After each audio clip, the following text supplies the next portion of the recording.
반갑습니다. 오늘은 잘 살고 싶다 라는 제목으로 함께 말씀을 나눠보도록 하겠습니다. 여러분 잘 살고 싶으십니까? 저는 잘 살고 싶습니다. 저도 여러분도 잘 살고 싶어서 오늘 제목을 잘 살고 싶다 라고 정해봤습니다. 제목 함께 읽어볼까요? 시작! 잘 살고 싶다. 잘 살고 싶은 여러분에게 잠언의 지혜를 소개해드렸습니다. 우리가 방향성이라는 키워드를 가지고 어떻게 살아갈 것인가에 대해서 우리가 계속해서 나누고 있는데요. 잘 살고 싶습니다. 그런데 이렇게 가다가는 밑도 끝도 없을 것 같아가지고 잘 살아갈 수 있는 커다란 그림들을 소개해드리려고 해요. 디테일하게 이렇게 하면 잘 삽니다 이런 것보다 뭔가 여러분들이 어떻게 하면 잘 살고 있을까에 대해서 머릿속에 큰 그림을 그릴 수 있는 섹션들을 좀 준비해왔어요. 성경에서는 잘 살기 위해서는 세 가지 책을 읽으면 된다고 이야기를 하는데요. 바로 잠언과 전도서와 욥기 이 세 가지 책에 잘 살 수 있는 비결이 담겨져 있습니다. 이 세 가지 책에 대해서 좀 설명을 하고 있는데 그 중에서도 오늘 이 잠언에 대해서 특히 잘 설명하고 있는 영상을 제가 한번 준비해봤으니까 영상 함께 보고 오시죠. 우리는 2주간 아니 3주간 방향성을 키워드를 잡고 잠언에 대해 이야기를 나누었습니다. 잠언을 왜 읽어야 하는가? 우리의 삶에서 어떤 기준을 가지고 살아갈 때 잘 살아갈 수 있는가를 잠언을 통해서 배우고 있었죠.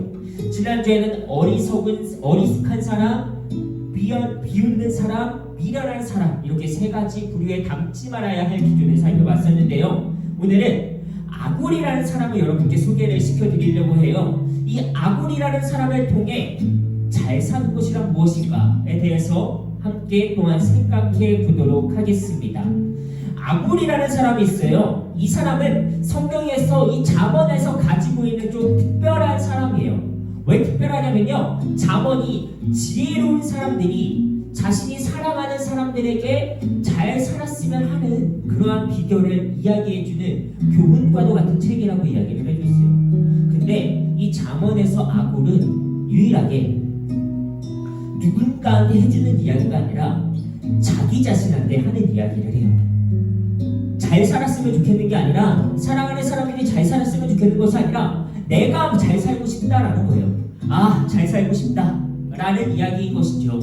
그래서 아굴은 잘 살고 싶다, 내가 잘 살려면 어떻게 해야 할까 하면서 하나님께 기도를 드립니다. 그래서 그는 지혜롭고 싶었어요. 그러나 지금 자신의 상황이 그렇지가 않아요. 자신의 지혜를 배우지 못했대요. 하나님을 아는 지식도 깨우치지 못했대요. 그래서 자신은 사람보다는 짐승과도 같다고 이야기를 해요.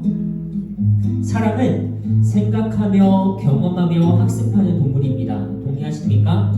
그래서 잠언은 그 생각들이 쌓여서 선조들로부터 내려온 지혜로운 선조들의 지혜가 담긴 책이라고 또한 얘기를 해줬죠. 한마디로 이렇게 살아봤더니 안 좋게 살아가고 이렇게 살아봤더니 행복하게 살아갔더라 라고 하는 그런 기준들이 적혀져 나간 책이라는 거예요. 그것을 통틀어서 우리는 지혜라고 부릅니다. 사람으로서의 지혜가 없으면 사람이라고 부를 수가 있을까요? 사람으로서 살 수가 있을까요? 모글리 현상이라는 말이 있습니다. 이게 뭐냐면 태어났을 때부터 사람이 아니라 야생동물에게 길러진 아이들을 이야기를 해요. 그 아이들이 봤더니 사람으로서 행동하는 것이 아니라 야생동물과 똑같이 네 발로 걷고 생고기를 뜯어먹으면서 말을 하지 못하는 그러한 행동 양식을 보이다라는 거예요. 정글북이라는 유명한 동화가 있습니다. 이야기가 있어요. 소설이 있는데 그 소설의 주인공이 모글리라는 소년이에요.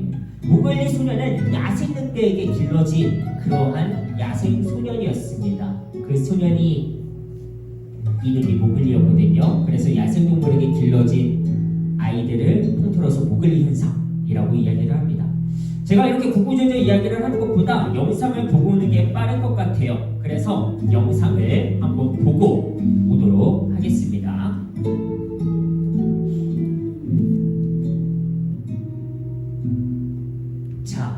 야생동물에게만 길러지는 것이 모글리 현상의 전부는 아닐 거예요. 인간 사회에서 살아가지만 지혜를 습득하지 못하고 교육받지 못한 채 방치되어서 살아간다는 것은 야생동물과 살아가는 것과 다를 바가 없다는 거예요. 아굴은 오늘 자신이 짐승과도 같다고 이야기를 합니다. 자신에게는 사람의 총명이 없다고 이야기를 해요. 지혜롭지 못하다고 이야기를 하고요. 내가 하나님에 대해 아는 지식이 없다 그래요. 자, 그러한 자신은 짐승과도 같다고 이야기를 합니다. 본능에 따라 살아간다는 거예요. 내가 먹고 싶으면 먹고 싸고 싶으면 싸고 누군가를 해하고 싶으면 해하고 그런 것들은 판별할 기준과 능력과 분별할 수 있는 기준이 없기 때문에 자신은 짐승과도 같다. 본능에 따라 살아가는 것과 같다라고 이야기를 한다는 거예요.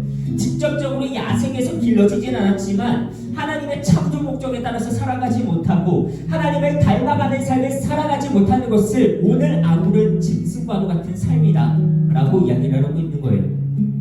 모글리 현상과 다를 바가 없다라고 이야기를 하는 것이죠. 우리는 여기서 생각해볼 필요가 있습니다. 그렇다면 하나님을 믿고 살아가는 우리가 하나님에 대한 지식과 하나님의 세계 속에서 살아가고 있다는 것을 인지하는 것이 그러한 지혜가 없다면 과연 우리는 하나님의 자녀라 불릴 수가 있겠냐라는 것이죠. 사회적으로 정해진 법의 테두리 안에서 학습된 것만으로 살아가는 것으로 충분히 너는 행복할 수 있겠냐? 라는 그러한 질문이에요. 우리는 잘 살고 싶습니다. 단순히 돈을 많이 버는 것으로 끝나는 것이 아니라 그러한 돈을 많이 버는 행복이 아니라 그 너머에 있는 정말 오랜 시간 지속되면서 물질적으로 돈으로 살 수가 없는 순간적으로 채워지는 그러한 기분 좋음이 아니라 그러한 것들이 아니라 조금 더 지속적으로 이어지는 영속적인 그러한 행복을 누리면서 살아가고 싶어요. 한마디로 잘 살고 싶다라는 거예요. 그런데 잘 살고 싶은데 이 사회 구조 속에서 잘 살 수 있는 사람은 한정이 되어 있다는 것이죠. 어떻게 보면 선택된 삶이라고도 볼 수가 있겠어요. 내가 정말로 좋은 환경과 좋은 가정에서 태어나서 내가 차도 있고 집도 있고 내가 돈적으로 걱정하지 않는 그러한 삶 속에서 태어나 살아가는 삶이 어떻게 보면은 세상의 기준으로 봤을 때는 그것이 행복한 삶이라는 거예요. 그러면은 나머지 사람들은 어떻게 되느냐는 것이죠. 나머지 사람들은 소수의 인원이 행복하기 위해 깔아주는 그들의 행복을 깔아주는 사람이 되는 것입니까? 우리는 그러면 그렇게 깔아주는 사람인 겁니까? 그러면 우리는 행복할 수가 없는 건가요? 생각해 볼 필요가 있다는 것이죠. 잘난 사람들이 너무나 많은 세상 가운데서 대부분의 사람들은 그 잘난 사람들을 위해 희생되어지는 사람이냐라는 것이죠. 그래서 우리는 행복하기 위해 신을 찾기 시작했습니다. 그것이 종교예요. 신의 기준은요, 세상과 달라요. 세상에서 말하는 돈과 경쟁과 환경과 그런 같은 논리에서 벗어나는 것을 이야기를 해요. 현실 감각을 상실하라는 것이 아니라요, 현실 감각을 확장시키라는 거예요. 그것보다 더 넓은 세계에서 살아갈 것을 이야기하죠. 이것을 성경에서 지혜라고 이야기를 합니다. 돈을 벌기 위해 살아가는 것이 아니라 행복하게 살기 위해 돈을 버는 것으로 삶을 전환하라는 거예요. 너무나도 어려운 작업입니다. 불가능해 보여요. 세상의 기준에서 살아가고 있는 우리에게 그 기준을 확장하고 전환하라는 것은 어찌 보면 불가능한 작업과도 같아 보여요. 그러나 그것을 도와주기 위해 적어내려는 책이 잠언이라는 것이에요. 그것이 지혜라는 것이죠. 그 방법을 우리는 오늘 아굴의 기도를 통해 배울 수가 있습니다. 아굴은요, 진심으로 행복하게 살고 싶었어요. 진짜 잘 살고 싶었어요. 지혜롭고 싶었습니다. 사랑받고 싶었어요. 미움받는 것이 아니라 정말로 하나님의 세계 속에서 행복함을 누리는 삶을 살아가고 싶었어요. 그래서 그는 하나님께 기도합니다. 우리처럼 여러 가지 기도의 제목들을 가지고 기도한 것이 아니었어요. 단 두 가지의 기도 제목이었어요. 딱 두 가지를 놓고 아굴은 기도합니다. 그것이 아굴의 평생 기도 제목이었어요. 오늘 본문 함께 읽어보겠습니다. 잠언 30장 7절에서 8절입니다. 시작. 주님께 두 가지 간청을 드리니 제가 죽기 전에 그것을 이루어 주십시오. 허위와 거짓말을 저에게서 멀리하여 주시고 저를 가난하게도 부유하게도 하지 마시고 오직 저에게 필요한 양식만 주십시오. 아굴의 두 가지 기도 제목이었어요. 첫 번째, 허위와 거짓말을 멀리하여 주시고, 두 번째, 가난하게도 부유하게도 하지 마시고 오직 저에게 필요한 만큼만 주세요. 허위는요, 헛된 회귀의 이야기를 합니다. 헛된 것들을 이야기하는 거예요. 그래서 언젠가 끝날 그것들을 따라가는 삶을 살아가지 않게 해주시고 그것들을 얻기 위해 거짓말하지 않게 해달라는 기도였어요. 아굴의 첫 번째 기도는 정직과 연결이 되어 있습니다. 정직은 마음에 거짓이나 꾸밈이 없는 바르고 고짐이라는 뜻을 가지고 있습니다. 아굴은 하나님 앞에 꾸밈이 없고 싶었어요. 그리고 다른 사람에게 피해를 주고 싶지 않았나 봐요. 그런 적 있지 않습니까? 내가 거짓말을 하려고 하는 것은 아닌데요, 순간적으로 변명을 하는 거짓말을 하게 될 때, 그래서 스스로에게 실망했을 때, 그럴 때가 있습니다. 아굴은 잘 살기 위해서 어떤 것을 좇지 않고 정직하게 살고 싶었습니다. 그것이 아굴의 첫 번째 기도였어요.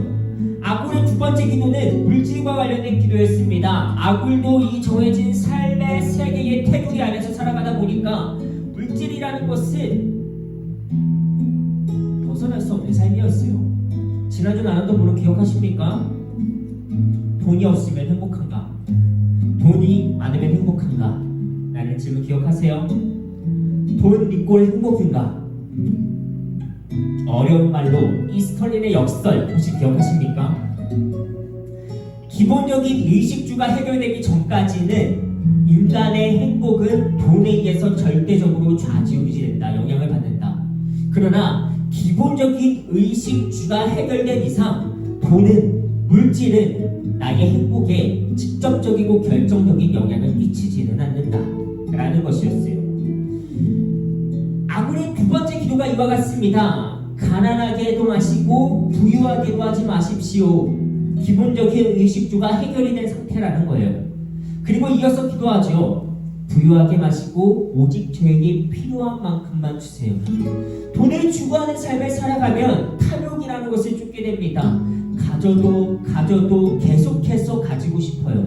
돈이 행복의 기준이면 돈이 많아질수록 내가 행복하다라는 거예요.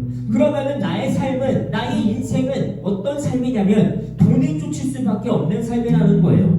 내가 필요할 때 사용하지 못하고 내가 주변에 베풀지 못하고 나는 그것들을 소유하고 있어야 해요.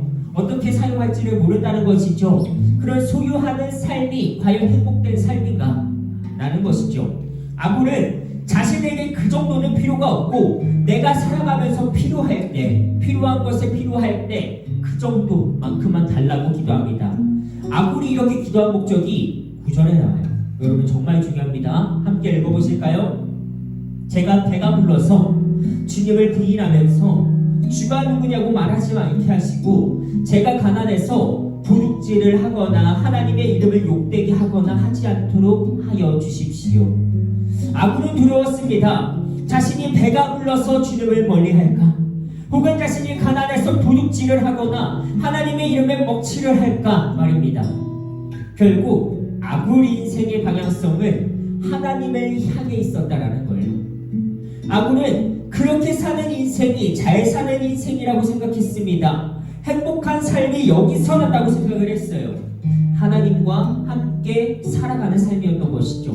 자신의 중심이 세상에 있는 것이 아니라, 그러한 기준들에 있는 것이 아니라 하나님이 살아가셨던 그 가치에 있었다라는 것, 그것이 잘 살게 되는 것에 있었다라는 것이죠. 우리는 방향성이라는 키워드를 가지고 계속해서 고민하고 있습니다. 우리의 고민은 어떻게 살아가는 삶이 정말 행복한 삶일까라는 고민이에요. 공부만 열심히 한다고 잘 살지는 않을 것입니다. 그것이 기준이 된다면 공부를 열심히 하지 않으면 행복하지 않은 삶이 된다는 것이죠. 중요한 것은 내가 어떤 것을 할 때 행복함을 느끼냐에 대한 것이에요. 모르겠다면 주어진 순간에 충실하면서 여러 가지 시도와 도전을 해나가는 것도 중요한 과정이 되겠죠. 아굴은 두 가지 기도 제목을 가지고 평생 하나님께 기도드렸습니다. 여러분은 어떤 기도를 하나님께 올려드리겠습니까? 어떤 삶을 살아가고 싶으세요?